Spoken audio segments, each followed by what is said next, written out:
Hello dear student, good evening, hope you all are fine. So here I am, Saiful sir in front of you with a very interesting and new topic from biotechnology, class 12.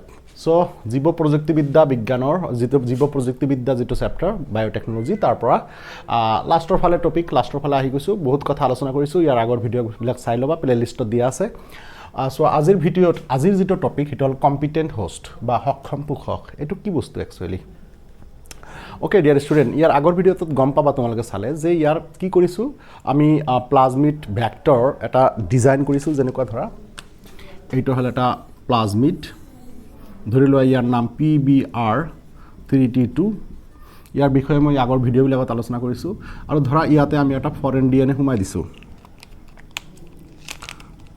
এইখিনি ধৰা ইয়াতে এটা foreign DNA সোমাই দিছো এইখিনি এটা foreign DNA So এটা এটা ভেক্টৰ PBR3T2 এটা ভেক্টৰ ইয়াৰ বিষয়ে জানিবলৈ আগৰ ভিডিওবিলাক চাই লোৱা তো প্লাজমিড ভেক্টৰত আমি কি সোমাইছো ফৰেন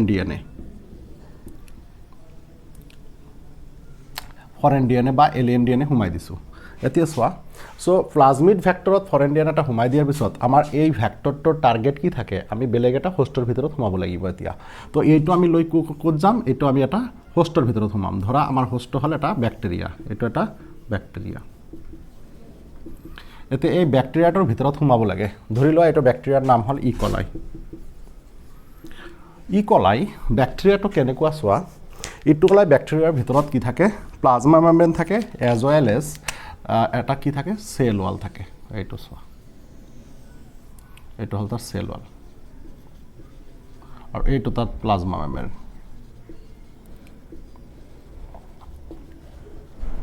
তো সেল ওয়াল আৰু প্লাজমা মেমব্ৰেন থাকে ব্যাকটেৰিয়াটাত তোমালোকে পাইছিলা ইয়াৰ আগতে ক্যাপসুল থাকে যেনেকুৱা সব ব্যাকটেৰিয়াতে সেল ওয়াল পাবা তোমালোকে আৰু প্লাজমা মেমব্ৰেন পাবা তো এই ভেক্টৰ এটা ডিএনএ হয় ইটস একটা ডিএনএ তো এই ডিএনএটো তুমি কেনেকৈ এই ব্যাকটেৰিয়াৰ ভিতৰত সোমাবা ইট ইজ নট ইজি তো এই ব্যাকটেৰিয়াটোক আমি এবল বনাম আমি কি কৰিম সক্ষম কৰি তুলিম এই কাৰণে সক্ষম লিখিছে আমি কম্পিটেন্ট বনাম যে তেওঁলোকে যাতে এই ভেক্টৰটো এই ফৰেন ডিএনএটো তেওঁলোকে ভিতৰত যাতে লৈ লয় তো এইটো কেনেকৈ বনাম যে এই ব্যাকটেৰিয়াটো সাধাৰণতে এই ডিএনএটো নলব কিয় কাৰণ চোৱা কাৰণ দা ডিএনএ কিয় এনে নলব কাৰণ ডিএনএ ইজ এ হাইড্ৰোফিলিক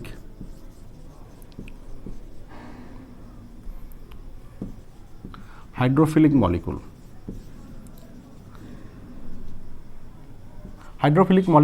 হাইড্ৰোফিলিক মানে কি যি পানীক ভাল পায় আৰু হাইড্ৰোফোবিক মানে পানীক যেটো পানীৰ পৰা যেটো দূৰত থাকে যেনেকুৱা তেল পানীৰ লগত দি দিলে কিন্তু তেল পানীৰ লগত মিক্স নহয় সেই ক্ষেত্ৰত ফ্যাট বা চৰ্বি এটা হাইড্ৰোফোবিক মলিকুল তো ইয়াত চোৱা হাইড্ৰোফিলিক মলিকুল ডিএনএ এটা হাইড্ৰোফিলিক মলিকুল যেতিয়া হাইড্ৰোফিলিক মলিকুল যেতিয়া ইয়াৰ মাজেদি পাছ হ'ব ধৰিব ধৰা এইটো হল হাইড্ৰোফিলিক মলিকুল যেটো ডিএনএ তো এইটো ইয়াৰ পৰা পাছ হ'ব খুজিব তো that cell wall and plasma membrane specially the plasma membrane won't give it plasma মেমব্ৰেনে হেতু পাৰমিশন নিদিয়ে কাৰণ তোমালোকে জানা plasma membrane also made up of phospholipid তো প্লাজমা মেমব্ৰেনে কি এই হাইড্ৰোফিলিক মলিকুলটো ইফালেদি পাছ হ'ব নিদিব সো সেই কাৰণে ডিএনএটো ইজিলি আমি ব্যাকটেৰিয়া বা হোষ্টৰ ভিতৰত সোমাব নোৱাৰিম সো জৰ ভিতৰত ডিএনএ সোমাও তাক কোৱা হয় হোষ্ট এই ক্ষেত্ৰত হোষ্ট আমাৰ ব্যাকটেৰিয়া তো হোষ্টে আমাৰ এই ব্যাকটেৰিয়াটোৰ ভিতৰত এনেই নলব কিয় নলব দিস ইজ দ্য ৰিজন এইটো হল কাৰণ DNA is a hydrophilic molecule as it can not get entry through the plasma membrane of the bacteria so এইটো কেতিয়া পাৰমিশন নিদিয়ে তাৰ কাৰণে আমি কি কৰিব লাগিব ইয়াক আমি কম্পিটেন্ট বনাব লাগিব ইয়াক আমি সক্ষম কৰি তুলিব লাগিব যাতে ই ভিতৰত সোমাই লয় বুজি পাইছা ৰেডি এখিনি বুজি পালা কনসেপ্টটো বুজি পালা যে আমি কি কৰিব লাগিব এই ব্যাকটেৰিয়াটোক আমি সক্ষম কৰি তুলিব লাগিব আমি কম্পিটেন্ট কৰি তুলিব লাগিব যাতে এই ফৰেন ডিএনএ ভেক্টৰটো ভিতৰত লৈ লয় ইয়াৰ ভিতৰত যাতে সোমাই যায় সো এইটো যাতে ইয়াৰ ভিতৰত সোমাই যায় সো এইটো কৰাৰ কাৰণে ইয়াক এবল কৰি তোলাৰ আমাৰ লক্ষ্য আৰু সেই এবল কৰি তুলিবৰ কাৰণে চাৰিটা আমি কি কৰিব লাগিব চাৰিটা নিয়মৰ মাজেৰে যাব লাগিব চাৰিটা ৰুলছৰ মাজেৰে যাব লাগিব চাৰিটা প্ৰসেছৰ মাজেৰে যাব লাগিব যদি যাও তেনেহলে এই হোষ্টে এইটো ভিতৰত লৈ লব গট ৰেডি তো চাৰিটা কি হেতু আমি চাও এতিয়া ঠিক আছে okay to make the host competent তাৰ মানে পোষকক তুমি সক্ষম কৰি তুলিবলৈ তলত দিয়া নিয়মৰ মাজেৰে যাব লাগিব to make the host competent it তুমি we should follow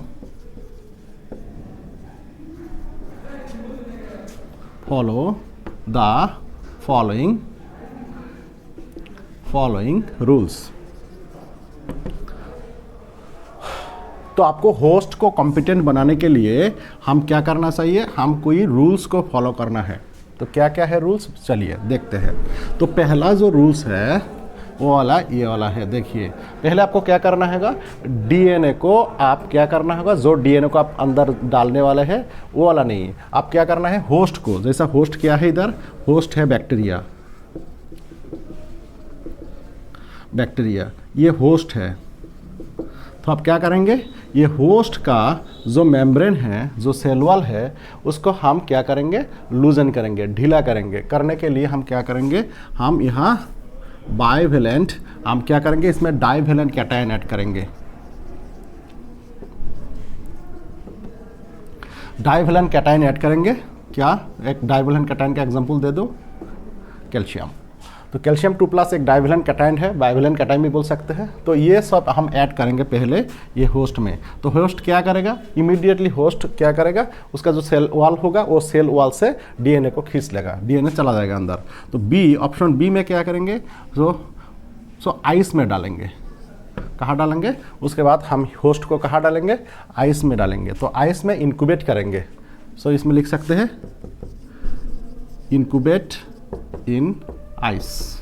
तो आइस में हम रख देंगे। जब आइस में रख देंगे उसके बाद सबसे मज़ेदार चीज़ आएगा, उसके बाद हम increase temperature up to 42 degree Celsius. तो आप 42 डिग्री सेंटीग्रेड में हम क्या करेंगे, हीट करेंगे। तो इट मीन्स ये हीट शॉक होगा, ये हीट शॉक होगा। तो हम 42 डिग्री सेल्सियस में क्या करेंगे, गर्म करेंगे इसको। जब गर्म करेंगे तब क्या होगा, वो जो प्लाज्मा मेम्ब्रेन होता है वो प्लाज्मा मेम्ब्रेन क्या होगा, लूजन हो जाएगा, ढीला हो जाएगा। तो तब इमीडिएटली क्या करेगा, डीएनए को अंदर ले सकेगा। तो हाइड्रोफिलिक डीएनए को अंदर ले सकेगा, क्योंकि हीट शॉक करने के बाद क्या हो जाते हैं, वो प्लाज्मा मेम्ब्रेन ढीला हो जाते हैं, लूजन हो जाते हैं। उसके बाद 4, क्योंकि हमने गर्म किया 42 डिग्री सेल्सियस, तो इसके बाद हाँ क्या करेंगे, तो फिर हम आइस में डालेंगे। So put back into ice again। तो हम ऐसे लिख सकते हैं। तो इसके डाइवेलेंट कैटायन के पहले आप क्या लिख सकते हैं, ट्रीट विथ डाइवेलेंट कैटायन, उसके बाद incubate in ice, then increase temperature up to 40 degree Celsius और heat shock, then put back into ice again. तो आइस से देखिए दो बार आपको ट्रीट करना पड़ेगा। एक बार डाइवेलेंट कैटायन डालने के बाद आइस, एक बार टेम्परेचर 42 डिग्री करने के बाद। तो ये है 4 मेथड जो हम ट्रीट करेंगे होस्ट को। किसको, होस्ट को, दैट मीन्स ये बैक्टीरिया को होस्ट बोलते हैं। बैक्टीरिया को हम क्या करेंगे, ये 4 मेथड से इसको ट्रीट करेंगे। करने के बाद क्या करेगा, ये फॉरेन जो डीएनए होगा, मान लीजिए फॉरेन डीएनए आपका वेक्टर भी हो सकता है, दूसरा कुछ भी डीएनए हो सकता है। तो ये जो वेक्टर होगा ये क्या करेगा, ये एंट्री लेगा, अंदर घुस जाएगा, ये बाहर से अंदर घुस जाएगा, ये बैक्टीरिया के अंदर, ये प्लाज्मा मेम्ब्रेन सेल वॉल पार कर जाएगा। कैसे पार कर जाएगा, ये ट्रीट करने के बाद ये पार कर जाएगा, ये वेक्टर अंदर घुस जाएगा। चलिए अंदर घुस गया, चलिए देखिए अंदर घुस गया। कैसे घुस गया, ये 4 करने के बाद। तो आपको नीट के लिए ये सीरियल याद रखना है। पहले डाइवेलेंट कैटायन से ट्रीट करना है, उसके बाद इंक्यूबेट करना है इन आइस में, उसके बाद टेम्परेचर 42 डिग्री हीट शॉक करना है, उसके बाद फिर आइस में डालना है। ये सीरियल आपको याद रखना है, ABCD करके, क्योंकि नीट में ये क्वेश्चन आते रहते हैं। समझ में आया ये टॉपिक, बहुत बढ़िया। तो और भी सारा मेथड है, जैसा और 2 मेथड में बात करूंगा होस्ट को कॉम्पिटेंट बनाने के लिए, होस्ट के अंदर डीएनए को डालने के लिए। तो इसमें एक पॉपुलर है, तो 2-3 मेथड बात करूंगा। 3 और मेथड है जो अदर मेथड होता है, जो होस्ट के अंदर आप क्या कर सकते हैं, डीएनए को एंटर कर सकते हैं, डीएनए को घुसा सकते हैं। तो उसमें से एक अभी डिस्कस करेंगे, उसका नाम है बहुत पॉपुलर है वो, micro injection. Micro injection method. Micro injection क्या होते हैं, तो ये एक इंजेक्शन होता है जो डीएनए को डायरेक्ट हम सेल के अंदर इंजेक्ट करते हैं। बोले कैसे सर? ऐसे देखिए, मान लीजिए ये वाला एक सेल है, ये एनिमल सेल में ही काम करता है। माइक्रो इंजेक्शन कहाँ काम करता है? ये एनिमल सेल में ही काम करता है। तो देखिए ये वाला, चलिए ये वाला ओवम है, देखिए मान लीजिए ये वाला क्या है, ये वाला ओवम है, ओवम है। तो ओवम के अंदर मान लीजिए, ओवम के अंदर आपको बाहर का डीएनए डालना है। चलिए इसके अंदर कोई सेल न्यूक्लियस नहीं है, क्योंकि हम न्यूक्लियस बाहर खींच लिया कोई इंजेक्शन से। तो फिर हम क्या करेंगे? माइक्रो इंजेक्शन यूज़ करेंगे। माइक्रो इंजेक्शन एक क्या होगा? एक इंजेक्शन होगा विथ नीडल।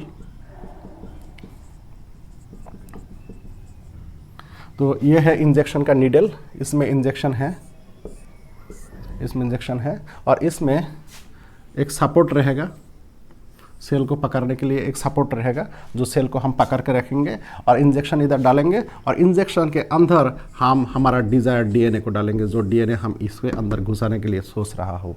तो इंजेक्शन के क्या करेंगे हम? जब इंजेक्शन जैसा देते हैं, ऐसा पुश करके, ऐसा पुश करेगा, और ये डीएनए क्या करेगा? यहाँ से रन करके ये माइक्रो इंजेक्शन अंदर घुसा देगा, ऐसा घुसा देगा, और ये डीएनए यहाँ से पुश करने के बाद ये डीएनए क्या हो जाएगा? यहाँ आ जाएगा। हाँ, तो देखिए ये जो टेक्नोलॉजी है, ये टेक्नोलॉजी से आप क्या कर सकते हैं? डायरेक्टली आप डीएनए को सेल के अंदर घुसा सकते हैं। ये सिर्फ एनिमल सेल में ही काम करता है। हाँ, तो देखिए ये जो बना रहा हूँ, ये ओवम सेल बनाया, और ओवम सेल के अंदर में बाहर से मर्जी वाला जो डीएनए है, जो डिजायर्ड डीएनए है, वो आप अंदर डाल सकते हैं। तो ये एक मेथड है, डायरेक्टली आप एनिमल सेल के अंदर इंजेक्शन करके आप डीएनए को अंदर डाल सकते हैं। समझ में आया? चलिए, बहुत बढ़िया। दूसरा एक मेथड के बारे में हम बात करेंगे। दूसरा जो मेथड होगा वो वाला मज़ेदार एक मेथड है, उसका नाम है बायोलिस्टिक। बायोलिस्टिक, और इसको जीन गन भी बोल सकते हैं, जीन गन। देखिए ये क्या चीज़ है? देखिए ये आप जो गन बनाते हैं ना, चलिए गन भी बना लेते हैं। इतना अच्छा गान तो नहीं हुआ, चलिए कोई बात नहीं है, समझ में आ रहा है ये गान है। चलिए, तो ये ये गन है, लेकिन ये जीन को फायरिंग करने वाला गन है। तो ऐसा गन आपको मिलेगा, ऐसा गन से आप क्या कर सकेंगे? आप डीएनए को पुश कर सकेंगे दूसरा। तो ये जो बायोलिस्टिक और जीन गन है, ये सिर्फ किस में यूज़ होता है? प्लांट सेल के अंदर आपको डीएनए का घुसा पाएंगे। सिर्फ प्लांट सेल में ये काम करता है, एनिमल सेल में नहीं। तो प्लांट सेলত ये काम करे। सो जीन गान धरि लो ये गान, और यार भितरत मैं गुली बा कार्टिज जो मैंने गुली भराम, मैं जो गुली भराम हेतु गुली धरा एटू এইবিলাক হল গুড়ি। সো শেলবিলাকৰ ভিতৰত আমি কি ভৰাম? তো শেল এইবিলাক নভৰাই, যিটোৰে অৰিজিনেলি বন্দুকৰ যেনেকুৱা গুলি কৰা সেইটো শেল নহয়। তো আমি এইবিলাক নভৰাই আমি কি কৰিম? আমি ডিএনএটোত চাৰিওফালে আমি গোল্ডেৰে কোট কৰিম। এই ছয়টোৰ ভিতৰত আমাৰ দৰকাৰী ডিএনএটো ভৰাই লৈছোঁ আৰু গোল্ডৰে এনেকুৱা কোট কৰি দিছোঁ, নাইবা ডিএনএটোক এনেকুৱা ভৰাই লৈছোঁ আৰু তাৰ চাৰিওফালে টাংষ্টেনেৰে কোট কৰি দিছোঁ। তো আমি কি কৰিছোঁ? মেটেলৰ দ্বাৰা আমি ডিএনএটোক কি কৰিছোঁ? এনক্ল'জড কৰিছোঁ, কেপচুল কৰিছোঁ। এনকেপচুল বুলি কোৱা হয়, এনকেপচুলেশ্যন কোৱা হয়। তো ডিএনএটোক কি কৰিছোঁ? আমি কি কৰিছোঁ? আমি কেপচুলেট কৰিছোঁ। ডিএনএ টাংষ্টেন বা গোল্ডৰ দ্বাৰা আমি এনেকৈ কেপচুল বনাই লৈছোঁ, আৰু এইবিলাক বস্তু আমি কি কৰিছোঁ? ডিএনএ ইয়াত ভৰাই দিছোঁ শেল হিচাপে, বন্দুকৰ গুলি হিচাপে। বুজি পাইছা? তো ভৰাই দিছোঁ, আৰু য'ত ধৰা এইটো এটা প্লাণ্ট চেল, এইটো এটা প্লাণ্ট চেল, আৰু এই প্লাণ্ট চেলৰ ভিতৰত ধৰা আমি কি কৰিম? আমাৰ দৰকাৰী ডিএনএটো সোমাই দিম। তো আমি কি কৰিম? আমি এইটো কি কৰিম? আমি বম্বাৰ্ড কৰিম। ইয়াক কোৱা হয় বম্বাৰ্ডেড। আমি বম্বাৰ্ড কৰিম। বম্বাৰ্ড মানে ফায়াৰিং কৰা। আমি ফায়াৰিং কৰি দিম, মাৰি দিম। যেতিয়া বম্বাৰ্ড কৰিম, ফায়াৰিং কৰিম, তেতিয়া হাই ভেলচিটি এই মাইক্ৰ' পাৰ্টিকেল, এইবিলাকক কোৱা হয় মাইক্ৰ' পাৰ্টিকেল। এইবিলাক হাই ভেলচিটি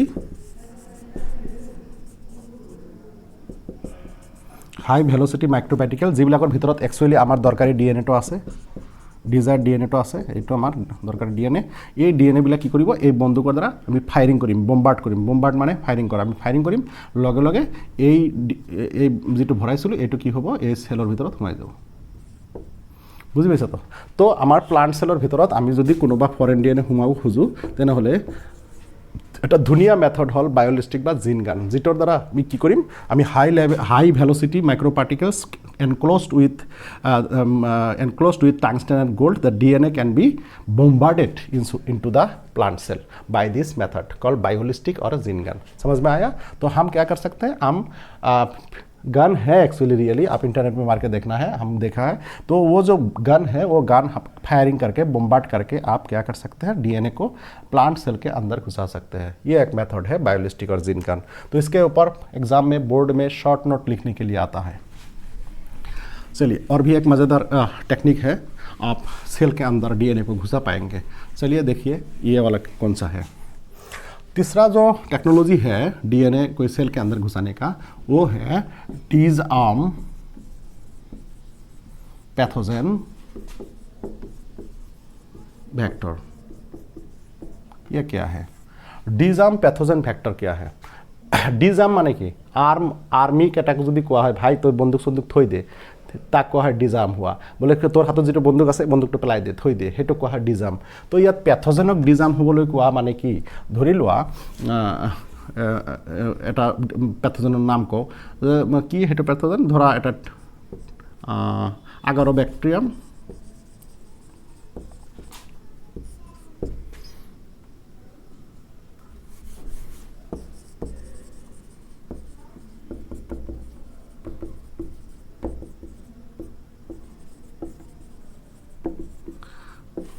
আগাৰোবেক্টেৰিয়াম টিউবাৰকুলোচিয়েন্স এটা হ'ল বেক্টেৰিয়া। আগাৰোবেক্টেৰিয়াম টিউবাৰকুলোচিয়েন্স এটা বেক্টেৰিয়া, ধৰি লোৱা এইটো হ'ল আগাৰোবেক্টেৰিয়াম টিউবাৰকুলোচিয়েন্স, ধৰি লোৱা এনেকুৱা নহয়, তো এইটো হ'ল তাৰ ডিএনএ। তো আগাৰোবেক্টেৰিয়াম টিউবাৰকুলোচিয়েন্স এটা এনেকুৱা বেক্টেৰিয়া যিটো অকল প্লাণ্ট চেলক এটাক কৰে। So' it is a plant bacteria attacking plant only, plant cell only. तो अगारोबैक्टीरियम ट्यूबरकुलोसियंस एनिमल को अटैक नहीं करता, किसको अटैक करता है, प्लांट सेल को अटैक करता है। तो कैसे अटैक करते हैं देखिए, ये मान लीजिए ये प्लांट है, तो तुम्हें जो गई इते काटि दिया कि हम इते अलप केदिन पिছত देखिबा जे इते टिউমাৰৰ নিচিনা হৈ গৈছে। এনেকুৱা তোমালোকে আম গছত দেখিছা না, এনেকুৱা টিউমাৰ থাকে গছত, এনেকুৱা ফুলি যোৱা অংশ থাকে। তো সেই ফুলি যোৱা অংশবিলাক কোনে বনায়, এই বেক্টেৰিয়াটোৱে বনায়। বুঝি পাইছে?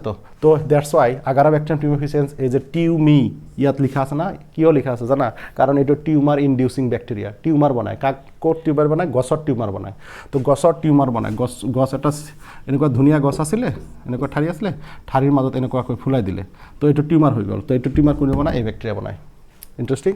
চ' এতিয়া যদি আমি এটা এনেকুৱা গছ এটা কাটি দিওঁ কোনোবা ঠাইত, আৰু যদি তাত যদি এই বেক্টেৰিয়াটো ইয়াত দি দিওঁ, তেনেহ'লে এই বেক্টেৰিয়াটো গছৰ ভিতৰত সোমাই যাব। বুঝি পাইছে? তো আৰু গছক এটাক কৰিব। তো আমি কৰিম কি, আমি অলপ চালাকি কৰিম, বেক্টেৰিয়াটোৰ আমি কি কৰিম, ডিএনএটো বাহিৰ কৰি লৈ আনিম। এই যে ডিএনএ, এই বেক্টেৰিয়া এইটো ডিএনএ লৈ আনিলোঁ, আৰু যিটো পাৰ্ট, ধৰা এই পাৰ্টখিনি এনেকুৱা ইয়াত এটা জিন আছে, যি জিনে টিউমাৰ ইনডিউচ কৰে ইয়াৰ শৰীৰত। বুজি পাইছে? তো ধৰা এই ডিএনএৰ এই পৰ্চনখিনি, এইখিনিত এটা জিন আছে ডিএনএৰ, ইয়াৰ ডিএনএৰ এই জিনটোৱে কি বনায়, টিউমাৰ বনাব পাৰে। তো আমি কি কৰিম, আমি ডিএনএৰ পৰা এই টিউমাৰ বনোৱা জিনটো ইয়াৰ পৰা কাটি ৰিমুভ কৰিম। বুজি পাইছা? তো ইয়াত আৰু সেই জিন নাৰাখোঁ, কাটি ৰিমুভ কৰি দিছোঁ, নাই। তো তেতিয়া আৰু টিউমাৰ বনাব নোৱাৰিব এই ডিএনএ। তো টিউমাৰ আৰু ইনডিউচ কৰিব নোৱাৰে। কিয় নোৱাৰে? কাৰণ আমি টিউমাৰ বনোৱা যিটো ডিএনএ জিন, সেইটো আমি ৰিমুভ কৰি দিছোঁ, তাক কোৱা হয় ডিজাম পেথোজেন। তাৰমানে এইটো বেক্টেৰিয়াক আমি কি কৰি দিছোঁ, ডিজাম কৰি দিছোঁ। কাম ইয়াত আৰু সেই শক্তি নাই, টিউমাৰ বনোৱাৰ আৰু শক্তি নাই। আমি কি কৰিম, এতিয়া যি ঠাইত কি জিন আছিল, ধৰা এই ঠাইত সেই জিনটো আছিলে, তো সেই জিনখিনি আমি কি কৰিম, কাটি ইয়াৰ পৰা ওলাই দিম। ওলাই আমাৰ দৰকাৰী ফৰেন ডিএনএ ইয়াত এণ্টাৰ কৰাম, এইটো আমাৰ দৰকাৰী ফৰেন ডিএনএ, আৰু ইয়াৰ দ্বাৰা আমি কোনোবা প্লাণ্টক এটাক কৰাম। এটাক কৰি সেই প্লাণ্টৰ ভিতৰত আমাৰ দৰকাৰী ডিএনএ আমি কি কৰিব পাৰোঁ, চেণ্ড কৰিব পাৰোঁ। তো সেইকাৰণে কি কৈছোঁ, আমি কোনো এটা বেক্টেৰিয়াক, যিটো বেক্টেৰিয়া অলৰেডি সেই জীৱক আক্ৰমণ কৰে, তো ঠিক আছে তাক আক্ৰমণ কৰিব দিয়া হ'ব, কিন্তু তাৰ শৰীৰৰ যিটো ডিএনএৰ যিটো জিনে কি টিউমাৰ ফৰ্মেশ্যন কৰিছিল, সেইটো আমি জিনটো কাটি পেলাই দি তাত আমাৰ দৰকাৰী ফৰেন ডিএনএ সোমাই দি আমি কি কৰিছোঁ, সেই বেক্টেৰিয়াটোক আকৌ গছটোক আক্ৰমণ কৰিব দিছোঁ। আৰু সেই গছটোক যেতিয়া আক্ৰমণ কৰিব, তেতিয়া লগে লগে সেই বেক্টেৰিয়াটোৱে গছটোৰ লগত ডিএনএ ইনকৰ্পৰেট কৰি দিব, আৰু আমাৰ ফৰেন ডিএনএটো এণ্ট্ৰি লাভ কৰিব। গতিকে সেনেকৈ আমি এনেকুৱা পেথোজেন বা বেক্টেৰিয়াক আমি ডিজাম কৰি তাক আৰ্মড নোহোৱাকৈ যিটোৰ দ্বাৰা তাৰ ক্ষতি হয় সেই জিনটো ৰিমুভ কৰি আমাৰ ফৰেন DNA সোমাই তাক আমি কৰিব কি ভেক্টৰ হিচাপে ইউজ কৰিব পাৰোঁ বেলেগ এটা হোষ্টৰ ভিতৰত DNA সোমোৱাত ইউজ কৰিব পাৰোঁ চ' ডিজাম pathogen vector can be used for the plant cells তো দেখিয়ে যিমানকেইটা মই টেকনিক আলোচনা কৰিলোঁ সেই সবকেইটা টেকনিক একচুৱেলি কি টেকনিক যে আমি হোষ্টৰ ভিতৰত ডিএনএটো ভৰাম কেনেকৈ সেইবিলাক সবকেইটা টেকনিক তো আমি কি কি আলোচনা কৰিলোঁ যে ডিএনএ এটা পোষক বা এটা হোষ্ট তাক সক্ষম কৰি তুলিবৰ কাৰণে তাক কম্পিটেণ্ট কৰি তুলিবৰ কাৰণে আমি 4টা মেথড ইউজ কৰিছোঁ আৰু লাষ্টত আমি 3টামান আদাৰ মেথড আলোচনা কৰিছোঁ যিটো মেথডৰ দ্বাৰা আমি ডিএনএ কি কৰিব পাৰোঁ ফৰেন ডিএনএক আমি হোষ্টৰ ভিতৰত সোমাব পাৰোঁ তাৰ এটা হ'ল মাইক্ৰ ইনজেকশ্যন যিটো এনিমেল চেলত খাটে আৰু এটা হ'ল বায়োলিষ্টিক বা জিনগান সেইটো প্লান্ট চেলত সোমাই দিব পাৰি ডিএনএ ফৰেন ডিএনএ আৰু এটা ডিজাম পেথোজেন ভেক্টৰ সেইটো আমি প্লান্টৰ চেলৰ ক্ষেত্ৰত আমি ইউজ কৰিব পাৰোঁ চ' দিছ লাষ্টৰ 3টা হ'ল আমাৰ আদাৰ মেথড অতিৰিক্ত কিছুমান পদ্ধতি যাৰ দ্বাৰা ডিএনএ আমি ফৰেন ডিএনএ আমি চেলত সোমাব পাৰোঁ আৰু প্ৰথম যিটো ক'লোঁ সেইটো বেক্টেৰিয়াই কেনেকৈ ফৰেন ডিএনএ লয় সেইটোৰ কাৰণে ঠিক আছে বুজি পালা আই থিংক তোমালোকে সবে বুজি পাইছা যদি বুজি পোৱা নাই তেনেহ'লে মোক ক'বা thank you everyone see you in the next topic